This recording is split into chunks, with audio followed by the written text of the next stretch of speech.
You are Locked On Wolves POSTCAST, part of Locked On Minnesota on the Locked On Podcast Network. Your team every day.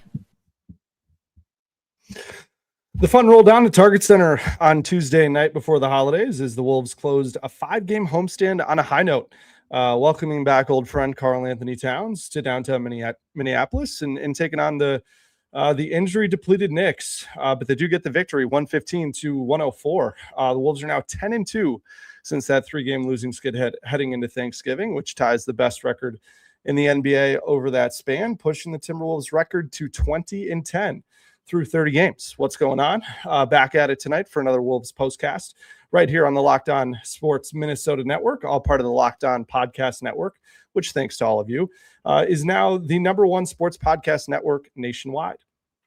I'm Jack Borman, riding solo tonight without my co-host Luke Inman, who is still out on a very nice, well-earned holiday break. This is our live reaction show. So we go live about 15 minutes after every game going final. So if you are listening to the Locked On Wolves or Locked On Minnesota podcast version of this show, please make sure to check us out on YouTube.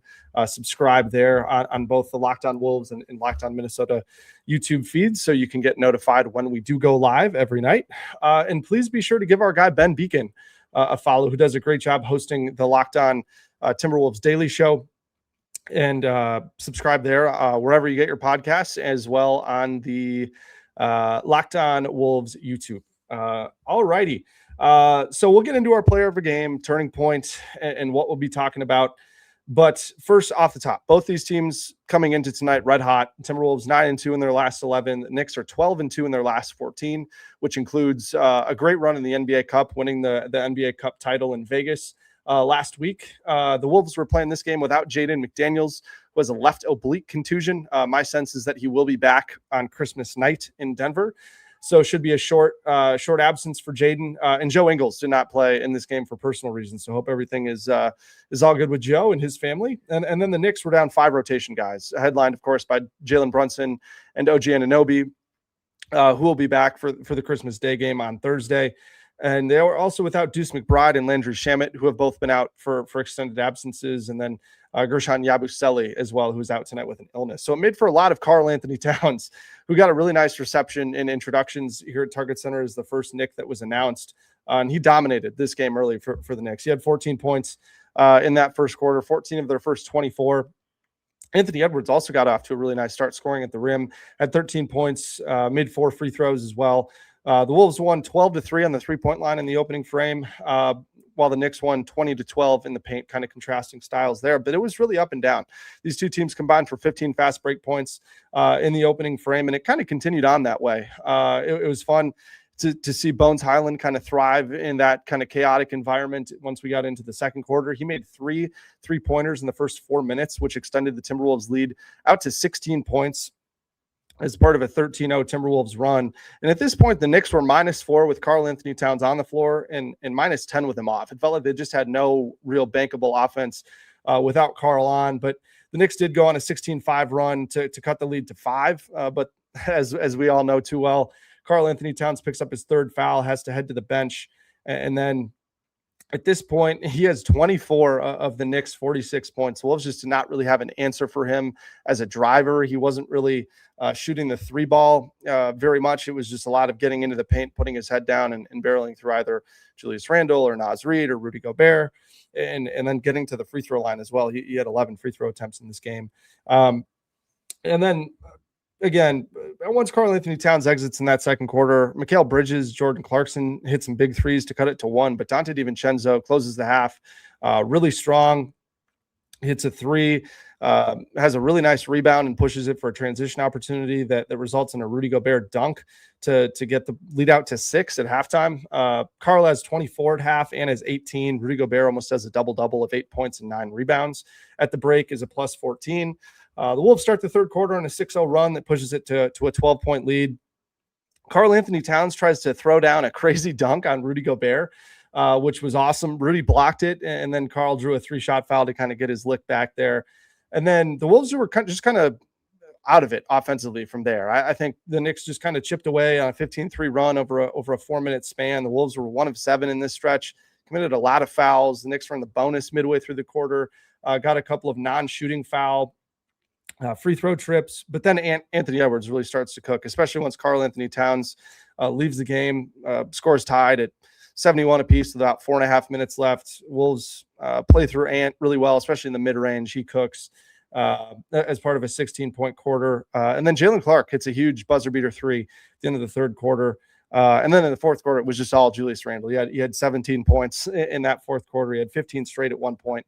And the Wolves get this one done 115 to 104. So bigger picture, zooming out a little bit, really fun to see Karl-Anthony Towns and Anthony Edwards just duke it out, right? I think for both of them to be in a rhythm and go back and forth and what was a close game for most of it was really fun because it's not something that we've seen a ton of with those two matching up against one another. What has it been 2-3 times now since the trade? It was Karl-Anthony Towns' 19th 40-point game of his career. He had 40 on the dot. What was a super efficient game from him, at least as a shooter. He did struggle with turnovers and was not very much of a playmaker in this game. He had five turnovers, in this game to just one assist, but did was super efficient all over the place outside of that. Anthony Edwards, 38 points tonight. Again, his best game since he's returned from a little injury. And again, it was awesome to see Julius Randle come alive in those non-Ant fourth quarter minutes. I think Julius has really been struggling on this homestand. So great to see him get it going. We'll get into his play a little bit later. But again, I think it was the controllables that kept the Knicks in this game for most of it. And it's areas that the Timberwolves have kind of waxed and waned in terms of their effectiveness in containing these issues. Being second chance points and points off turnovers for their opponents, right? The Knicks had 47 points off turnovers and second chance points combined. It's 45% of their total scoring output. You want that number to be way lower, closer down towards 30% on good nights. But thankfully, the Wolves made up for that. They scored 37 of their own off turnovers and second chances, scored almost 2 points, forced 19 turnovers, so scored 22 points off of those, which is great to see. So, and then again, one on the 3-point line, super important against a team like the Knicks, who you'd think that they would have tried to shoot more threes, make up for Jalen Brunson being out of this game, but Wolves went on the 3-point line, 45-33, plus 12 is always good. And then it was a good bench game too, for the most part, right? We need to keep seeing more of these good bench games, stack good performances on top of one another. And they extended the lead just about every single time they were out there. And that's all you can ask of a bench. I know you look at the scoring numbers, they don't look too impressive. They scored 22 bench points, did not shoot it particularly great. But I think in a lot of the blended lineups, the Wolves bench did a great job of kind of playing through, whether it was Ant or Julius Randle, and finding success that way. And again, ultimately, you want the bench to be able to extend leads, especially when you're playing a depleted team that's got a pretty limited bench outside of Jordan Clarkson tonight. So they did that. That was great to see. They started this game 16-0 in bench scoring. The Knicks then went on a little bit of a run, 15-4, with Jordan Clarkson popping off from three a little bit. But again, everybody in that Timberwolves bench, Naz Reid plus 11, Bones Highland plus 24, TJ Shannon plus 7, Jalen Clark plus 11. It was good to see Jalen play. He'll probably get some minutes on Thursday as well against Jamal Murray and the Nuggets, who lost Cam Johnson, looks like, to a pretty bad knee injury in Dallas tonight. But yeah, on that note, let's get into tonight's player of the game. This is the Locked On Player of the Game.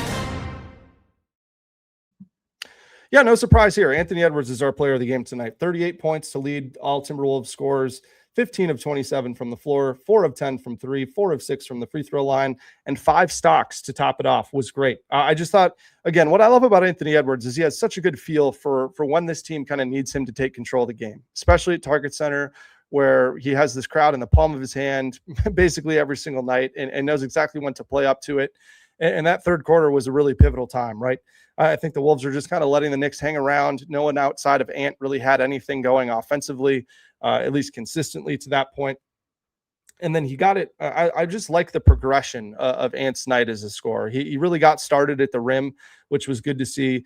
The Knicks went to a zone at stretches as well, and he made 4 threes, a few of them coming against the zone, which was great to see. And then in that third quarter, I think you can tell when Ant's really dominating a game now. It's when he's getting into that middle of the floor, whether it's mid post, and then being able to score in the mid range, I think is just another element that makes him completely unguardable when he's got it going on nights like he did tonight. I just thought his overall blend of where he got his points was excellent tonight. 14 points at the rim, 12 points from three, 8 points in the mid range, and 4 points from the free throw line. I think for Ant, again, anytime you're scoring 38 points with only 4 free throws, you want to talk about some ethical basketball. I think Anthony Edwards is certainly up there in terms of guys that kind of have that respect around the league, is guys that don't foul bait and get their work done by just going out there and getting buckets. So it was Ant's 9th game with at least 35 points this season, which was obviously great to see. And again, just hope that he can keep it rolling in what's going to be a massive matchup on Thursday night in Denver. Let's get into the turning point. Time to reveal where the game was won or lost. It's the turning point. Yeah, the turning point here for me, it's kind of funny. It's like the exact opposite of what we talked about the other night. But it was when Julius Randle checked into the game at the 9:24 mark of the fourth quarter, with the Wolves up 5. Kind of an odd offensive lineup of 3 guards: Mike Conley, Bones Highland, Dante DiVincenzo, Randle, and then Rudy Gobert. So Randle's kind of the main guy that you've got to play through offensively. And oh boy, did he deliver. It was one of his best quarters as a Timberwolf. It was a nice little birthday gift to his son, Kaiden, who was sitting right down there on that end of the floor while he was just absolutely bludgeoning the Knicks in the paint. He just kept attacking the rim and played with a ton of physicality at an important time. Karl-Anthony Towns was in foul trouble, had 4 fouls entering the fourth quarter. So Julius just went right at him, right? And the Timberwolves need more of that, just attacking guys who are in foul trouble. You got defenders on their heels, and then once they kind of were expecting him to plow into their bodies and get to the free throw line or try to finish at the rim, what he did is he just spins away into those nice mid-range jumpers that I think we've all come to trust, that when he takes those. And again, 5 of his 7 fourth quarter baskets were unassisted. Love the way he was interacting with the crowd, totally egging him on and getting way more energy in the arena that was certainly needed than what was happening in the third quarter, at least until Ant started to cook a little bit. But again, Randle scored 15 straight points at one point, and then that streak ends when Ant has a breakaway dunk, and then Randle gets right back to it by assisting on a Dante DiVincenzo corner 3 on the next trip. So he just completely dominated this fourth quarter game, which was awesome to see. Timberwolves definitely needed somebody other than Ant to step up, and Randle did that, especially with him kind of struggling at least to shoot the ball throughout most of this homestand. It was great for him to have that moment. Certainly meant a lot to his family that was there. And again, just funny that Nas checking in for Randle on Sunday was kind of what swung that game, and the inverse happened again tonight. But Randle ends the game with 25 points after just 8 points in the first 3 quarters, and always a good thing when your 2 best players can score 63 points on 53% shooting. So that's great, and it was part of a really fun night for the Timberwolves. So we'll be right back.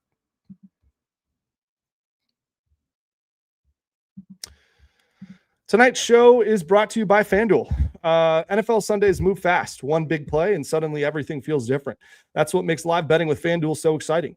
You're not just watching the game, you're reacting to it in real time.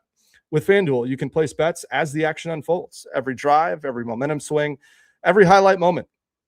Live betting is best when the game starts to shift, a receiver gets hot, a defense tightens up, or the momentum flips after a turnover.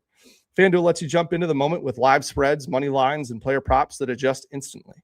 Maybe Justin Jefferson scores a first quarter touchdown against the Lions on Thursday, and you'll think he'll score another. So you'll live bet his 2+ touchdowns prop.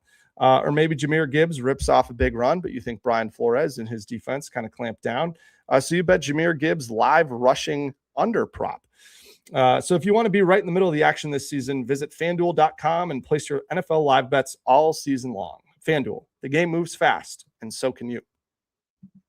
Tonight's show is also brought to you by Robinhood. Nobody knows your money goals better than you. Robinhood puts you in control of your money with tools that work as hard as you do, locking in on every opening, beating your PR, beating it again. Channel that drive into your money. Robinhood puts you in control of your money. Trade stocks and ETFs, options, futures, and crypto, all on one platform. You can now build and execute your own trades from a desktop with Robinhood Legends advanced tools, or take advantage of the new Robinhood strategies with a tailored portfolio managed by a team of experts. You expect more from yourself. Expect more from your money. Get started today at robinhood.com/yourmoney. Again, that's robinhood.com/yourmoney. Your money, your move.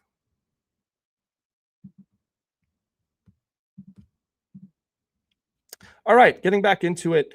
Let's get into tonight's X Factor. It's time to reveal who made the biggest under-the-radar impact with today's X Factor. Yeah, tonight's X Factor is Rudy Gobert. I thought he completely won the matchup with Mitchell Robinson on the glass. Completely took Robinson out of the game as far as I'm concerned, who was a minus 15 in his 26 minutes, had 2 points, which was on a pretty crazy putback dunk. But again, did a really good job of limiting him on the offensive glass, right? Robinson has been a prolific offensive rebounder this season. He's had multiple games, I believe, this season with more than 10 offensive rebounds. And he generates a ton of second chance points for the Knicks, especially from three. He's really good at just kicking the ball back out. Doesn't even look to go back up with it most nights. And this was another great Rudy Gobert rebounding game, right? Rudy Gobert had 16 rebounds, nice split of 10 defensive rebounds, 6 offensive rebounds. So he really made an impact on both ends. And again, one thing is, again, off the cuff here, fifth straight game with at least 12 rebounds for Rudy Gobert. But what's also really important is when one guy is able to get the rebound, I think it kind of helps the structure of the Timberwolves transition offense. And that's something that Chris Finch talked a little bit about coming into this season, throughout this season, that the Wolves have more structure there, that only certain guys are looking to come back and get the ball on rebounds to prevent, multiple guys coming back to it and then, kind of lackadaisically getting up the floor. So, one guy will come back to the ball. Everyone else flies up the floor. It's a big reason why Dante DiVincenzo had 4 of the Timberwolves' first 6 assists tonight, ended up with a team high 8 assists in this game, is because he was excellent making decisions in transition. The Timberwolves outscored the Knicks 20-16 on the break tonight. And those two guys had a lot to do with it. So it was a great Rudy Gobert game. And then again, his impact defensively was immense, right? The Knicks shot 50% at the rim, 16 of 32. The league average is 67%, so well below that. 50% would be the lowest in the league by far, for reference. And then when the Knicks got into the paint but didn't get all the way to the rim, they shot 11 of 30 on those shots, 37%. The league average is 44%. So that's the Rudy Gobert effect, right? Keeping guys away from the rim at a really high rate when they do get there. Defending the rim at a high level, and then just forcing guys to take really tough contested mid-range twos. And it was just an active game, right? Defensively for the Wolves, they had 21 stocks tonight. Rudy and Ant each had 5. So great to see those two guys make up for no Jaden McDaniels in this game. Just one other kind of quick hitter topic, switching gears a little bit. Something I've been monitoring for a little bit is Julius Randle's 3-point shooting. He was 0 of 4 tonight. He shot 46.5% on 28 attempts in October, down to 31.6% in November on 76 3-point attempts. And then in December, entering tonight, just 28.9% on 38 3-point attempts. So again, it's just kind of been falling off a cliff a little bit for Randle, a little bit more than regression to the mean for my money. But again, if Julius can get back to knocking down some of those open threes, I think you'll see his scoring efficiency really tick back up, and I think just see him be a much more effective co-star like we saw for the majority of the start of this season. So let's get into what we'll be talking about tomorrow. This is what you'll be talking about. Yeah, I think it's always fun to revisit a trade that's as big as Karl for Julius and Dante. I think it was a tough trade to make for both teams. All those guys were really well liked within their respective buildings. But I think you can make a great case that it's a win-win trade, right? Randle was excellent down the stretch of last season and into the playoffs, and was arguably the reason why they beat the Warriors in that series. Was awesome to watch. And then Dante DiVincenzo this season especially has really been rounding into form as a do-it-all type of guy with a super necessary skill set who's been available damn near every night after struggling with some injuries last year. And I just think it's a much more balanced Timberwolves team right now than what it was with Karl-Anthony Towns on the roster. And that's not a knock on Karl. I think, adding another guy to the rotation that can do a lot of things is important. But again, I think the Knicks offense has really gone to another level with Towns in there next to Jalen Brunson. So that's been fun for him. And I just think the fit is cleaner with Gobert alongside Randle as just a guy that can really pass it and has been really good at dumping the ball off to Gobert and finding him in front of the rim and on some lobs as well in recent weeks as well. So yeah, I think been a fun one to kind of watch grow on both sides, as both these teams were in their respective conference finals last season, which was great to see, obviously, for two teams that have been looking to break through in the playoffs. But yeah, a fun one tonight. The Wolves end up taking down the Knicks 115-104. Again, Anthony Edwards 38 points, Julius Randle 25 points, take down Karl-Anthony Towns in the Knicks. Karl had 40 and 13 boards tonight. So yeah, I'll be back for another solo show, late one on Christmas, to break down Wolves Nuggets. That is a 9:30 p.m. tip on ESPN. So that'll round out their 5-game slate. But until then, Merry Christmas, Happy Holidays to you and yours, and we will catch you next time.